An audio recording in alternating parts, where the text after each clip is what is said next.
Արմեդիա YouTube-յան ալիքում ԱՄՆ գլխավոր լուրերն են, ես Հարություն Մինասյանն եմ, բարև ձեզ։ Սկզբում կխնդրեի, որ լինեիք ավելի ակտիվ, որովհետև վերջին շրջանում պասիվություն է նկատվում։ Այն է, բաժանորդագրվել ալիքին, եթե դա հնարավոր է, հավանել մեր նյութերը եւ իհարկե հնարավորության դեպքում նաեւ տարածել։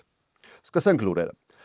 Բազմիցս լսել ենք, որ ապօրինի գործունեությամբ զբաղվողների համար ոստիկանությունը հանրային տիրույթում սոցիալական մեդիայում ծուղակներ է թողնում, բայց այս մեկը օգնել է բացահայտել մանկապիղծի, իսկ վերջինս թաքնված էր Սանտա Կլաուսի բարի պեղմորուսի տակ։ Ֆլորիդա նահանգի Ֆոլք շրջանում իրավապահները ձերբակալել են 68-ամյա Թոմաս Ալեն Հիքսին, որը համայնքում հայտնի էր որպես պրոֆեսիոնալ Սանտա Կլաուս եւ շուրջ 40 տարի զբաղվել է այդ գործունեությամբ։ Շերիֆ Գրեյդի Ջադի հաղորդմամբ կասկածյալը բացահայտվել է հատուկ օպերացիայի արդյունքում։ Նա արձագանքել է ինտերնետում տեղադրված հայտարարությանը,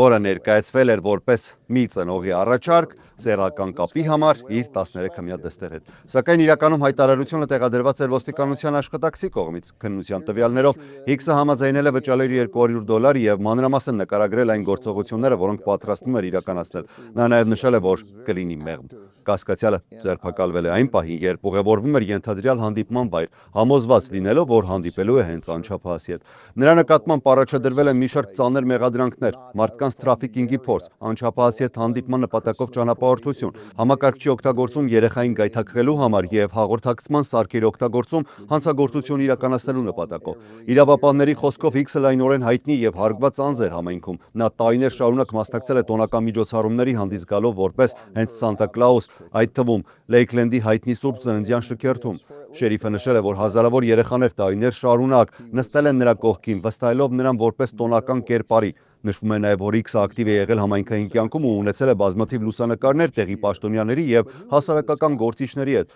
այդ թվում հենց իր հետ, շերիֆ Գրեյդի Ջադի հետ։ Նա բարձր հեղինակություն է ունեցել համայնքում եւ շատերը նրան ընկալել են որպես վստահելի եւ հարգված անձ։ Ընդ որում իրավապահները նշում են, որ կասկածյալը քրեական անցյալ չի ունեցել։ Ձերբակալության պահին ըստ ոստիկանության նա որևէ զղջում չի ցուցաբերել եւ առավելապես մտահոգված է եղել իր հեղինակությամբ։ Քննությունը շարունակվում է։ Նախագահ Դոնալդ Թրամփը Ֆլորիդա ուղևորվելի Սպիտակ տան բակում լրագրողների հարցու պատասխանի ընթացքում անդրադարձել է Իրանի հետ բանակցություններին, ռազմական գործողություններին, տնտեսական իրավիճակին եւ մի շարք ներքին ու միջազգային թեմաների, ներկայացնելով իր վարչակազմի դիրքորոշումները։ Նախագահը հաստատել է, որ Իրանից ստացել են առաջարկ, սակայն այն չի բավարարում Միացյալ Նահանգներին։ Նրա խոսքով Իրանը գտնվում է թույլ դիրքում եւ ցանկանում է այդ գործարքը, բայց բանակցությունները բարդանում են երկրի ներսում լուրջ տարաձայնությունների պատճառով։ Թրամփը նշել է, որ Իրանի ղեկավարությունը բաժանված է մի քանի խմբերի, որոնք չեն կարողանում համաձայնության գալ հենց ներսում, ինչն էլ խոչընդոտում է բանակցությունների ընթացքին։ Նա նաև անդրադարձել է կոնգրեսի դերին, հայտարարելով, որ ռազմական գործողությունների երկարաձգման համար կոնգրեսի թույլատվություն ստանալու անհրաժեշտություն չի տեսնում ու Թրամփի խոսքով նախկինում նման գործընթաց երբեք չի կիրառվել։ Նա հավելել է, որ վերջնական նպատակը համաձայնության հասնելն է, այլ ոչ թե ռազմական գործողությունների շարունակությունը։ Չնայած գործող հրադադարին Իսրայել-Լիբանան սահմանին լարվածությունը շարունակում է աճել, վերջին օրերին կրկին նկատվում է ռազմական ակտիվություն։ Հարավային Լիբանանից բարձրացող ծուխը տեսանելի է նաև իսրայելական կողմից, ինչը վկայում է, որ բախումները Իսրայելի եւ Հեզբոլայի միջև շարունակվում են, չնայած իրավիճակը զսպելու դիվանագիտական փորձերի։ Սահմանից երևում է նաև ՄԱԿ-ի մի կառույց, ինչը ընդգծում է, թե որքան մոտ էր միջազգային ներկայության կետերը ակտիվ ռազմական գոտիների։ Դիտարկվել է նաև իսրայելական ռազմական տեխնիկայի տեղաշարժ Լիբանանի տարածքում գտնվող ճանապարհներով։ Իրավիճակը պահպանվում է նույնիսկ այն պայմաններում, երբ ապրիլի կեսերից գործում է Միացյալ Նահանգների միջնորդությամբ հաստատված հրադադարը, որն ընդամենը նվազեցրել է բախումների ինտենսիվությունը։ Կողմերը, Իսրայելն ու Հեզբոլլահը, շարունակում են միմյանց մեղադրել համաձայնությունը խախտելու մեջ։ Հեզբոլլահը շարունակում է անօդաչու սարքերի եւ հրթիռների կիրառումը, իսկ Իսրայելը ռազմական գործողությունները հարավային Լիբանանում։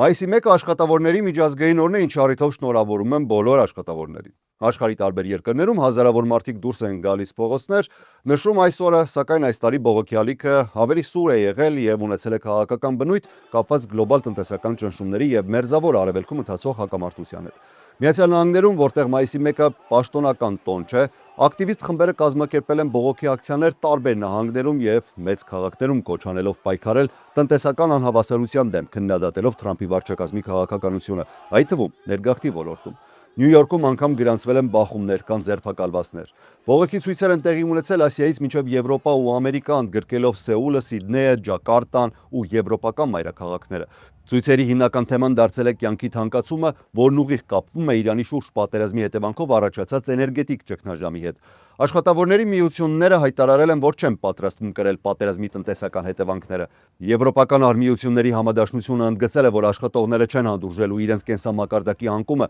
եւ աշխատատեղերի կորուստը քաղաքական որոշումների հետևանքով։ Ֆիլիպիններում ցուցարարները բախվել են ոստիկանության հետ ԱՄՆ դեսպանատան մոտ, որտեղ նրանք քննադատել են Վաշինգտոնի դերը Իրանի հակամարտությունում։ Ինդոնեզիայում նախագահ Պրաբովո Սուբիանտոն անձամբ է մասնակցել հանրահավաքին, որտեղ աշխատողները պահանջել են պետական աջակցություն աճող գների պայմաններում։ Աֆրիկայում եւ Մերձավոր Արևելքում եւս բողոքները կենտրոնացած են եղել վառելիքի թանկացման շուրջ։ Մարոկոյում տաքսու վարորդներն ու ավտոբուսի աշխատակիցները ցույցեր են անցկացրել, նշելով, որ իրենց ծախսերը աճել են, մինչդեռ եկամուտները չեն փոխվում։ Թուրքիայում իրավիճակը ավելի լարված է եղել։ Ստամբուլում հարյուրավոր մարդիկ ձերբակալվել են, երբ փորձել են երթ անցկացնել արգելված գոտիներով։ Իսկ Կուբայում տասնյակ հազարավոր մարդիկ հավաքվել են հանրահավաքի, քննադատելով ԱՄՆ քաղաքականությունը եւ աջակցություն են հայտնել աշխատավորներին։ Ֆրանսիայում մայիսի 1-ը այս տարի առանձնահատուկ նշանակություն է ունեցել կապված աշխատավորների իրավունքների շուրջ քաղաքական բանավեճերի հետ։ Երկրում պահպանվում է ավանդույթը, ըստ որի այդ օրը աշխատողների մեծ մասը պարտադիր հանգստանում է, ու փորձերը փոխելու այդ կանոնը հանդիպել են լայն դիմադրության։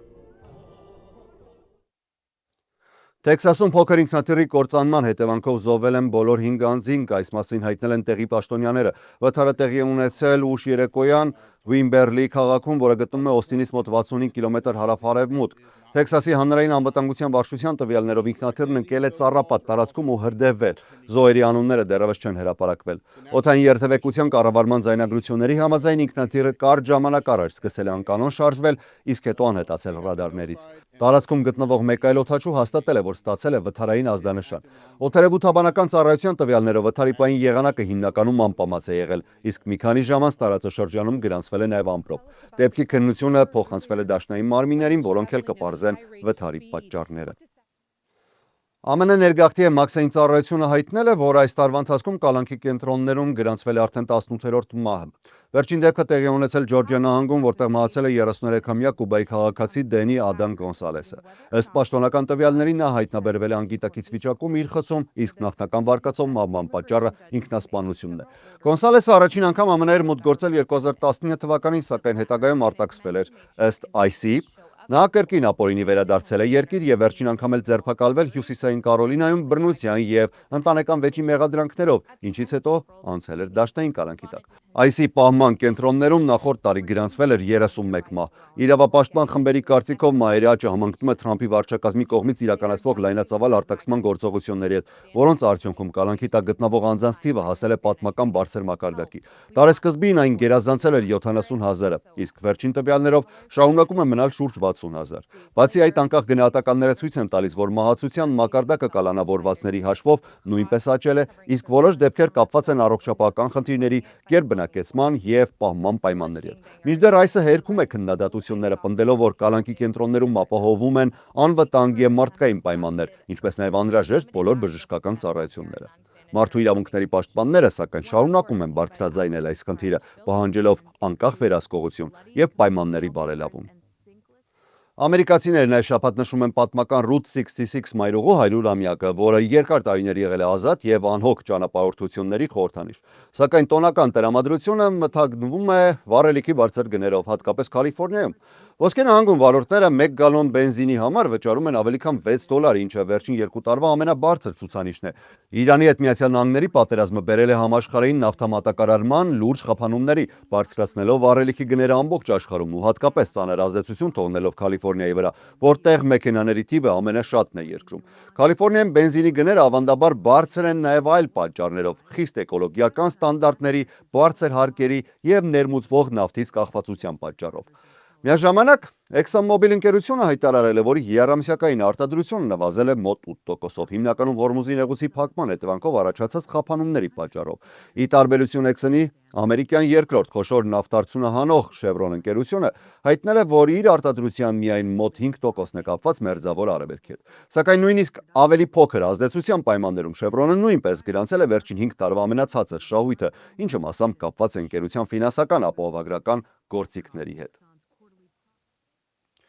Լոս Անջելեսում մեքենավարելը հաճախ ասոցացվում է խցանումների հետ, որոնք կարծես երբեք չեն ավարտվում։ Քաղաքը հայտնի է իր երթևեկությամբ եւ շատերի կարծիքով ունի աշխարհի ամենավատ խցանումները։ Սակայն իրականում այդ պատկերացումը ամբողջությամբ ճիշտ չէ։ Չնայած նրան, որ Լոս Անջելեսում մարդիկ շատ են մեքենավարում եւ ամեն օր երկար ճանապարհներ են կտրում, երթևեկությունը այստեղ ավելի կանխատեսելի եւ կառավարելի է, քան շատ այլ խոշոր քաղաքներում։ Տրանսպորտային տվյալներով զբաղվող միջազգային կազմակերպությունների հաշվետվությունները ցույց են տալիս, որ խցանումների մակարդակով Լոս Անջելեսը առաջին տեղում չէ։ Քաղաքը վերջին տարիներին նույնիսկ նահանջել է այդ ցուցանիշների մեջ։ Եվ մի շարք ամերիկյան քաղաքներ՝ Չիկագոն, Նյու Յորքը, Ֆիլադելֆիան առաջ են անցել։ Միջազգային մակարդակով եւս կան ավելի ծանր իրավիճակ ունեցող քաղաքներ, օրինակ Մեխիկոն կամ Ստամբուլը։ Մասնագետների կարծիքով այստեղ մեծ դեր ունի աշխարհագրությունը։ Հարավային Կալիֆոռնիայում ճանապարհների լայն ցանցը վարորդներին տալիս է տարբեր երթուղիներ ընտրելու հնարավորություն, ինչը որոշ չափով թեթևացնում է խցանումները։ Վերջին տարիներին Լոս Անջելեսում խցանումների մակարդակը համեմատաբար կայուն է մնացել,